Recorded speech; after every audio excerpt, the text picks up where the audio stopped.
बाबा एक ऐसा प्रसंग आता है कि वहां पे वो 3 दिन की समाधि लेते हैं। तो जो स्वयं वो 3 दिन की जो अनुभूति दिखाई है सारी दुनिया को, प्राणों को ब्रह्मांड में चढ़ाने की बात हो रही है। तो अब सवाल ये है, प्राणों को ब्रह्मांड में चढ़ाया कैसे जाता है? बहुत लोगों की एक गलतफहमी है कि वो जो लोग योग में प्राण धारणा जानते हैं, बस वही लोग उसको ऊपर चढ़ा सकते हैं, ऐसी धारणा है। वो तो स्थूल प्रक्रिया है एक मन को स्थिर करने का। लेकिन बाबा जिसकी बात कर रहे हैं ना कि मैं ब्रह्मांड में प्राण चढ़ा रहा हूं, वो बहुत अलग चीज। तो प्राणों को ब्रह्मांड में चढ़ाने का मतलब है अपने ही मन के साथ बुद्धि का संघर्ष, और वो संघर्ष भी कोई साधारण संघर्ष नहीं, अपनी हर गलती को समेटने का कोशिश।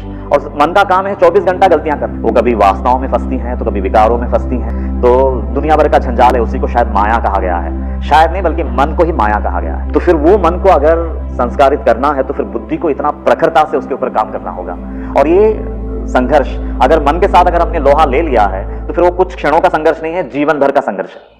क्योंकि मन उपद्रवी है, वो 24 घंटा वो कुछ ना कुछ खुराफात करता है, और फिर एक बुद्धि के साथ उसको हमेशा संस्कारित करना है। तो वो जो कश्मकश है वो दोनों के बीच का, मन और बुद्धि, वो जो संघर्ष है, वो जो घर्षण है, उससे जो तीसरी शक्ति उत्पन्न होती है वो है प्राणों का ऊर्ध्वगमन होना। वही प्राण ऊपर की तरफ चढ़ना शुरू हो जाता है, जिसको हम कुंडलिनी कहते हैं। मन और बुद्धि का संघर्ष अपनी चरम सीमा पे पहुंचती है तो ये प्राण ब्रह्मांड में चढ़ जाते हैं।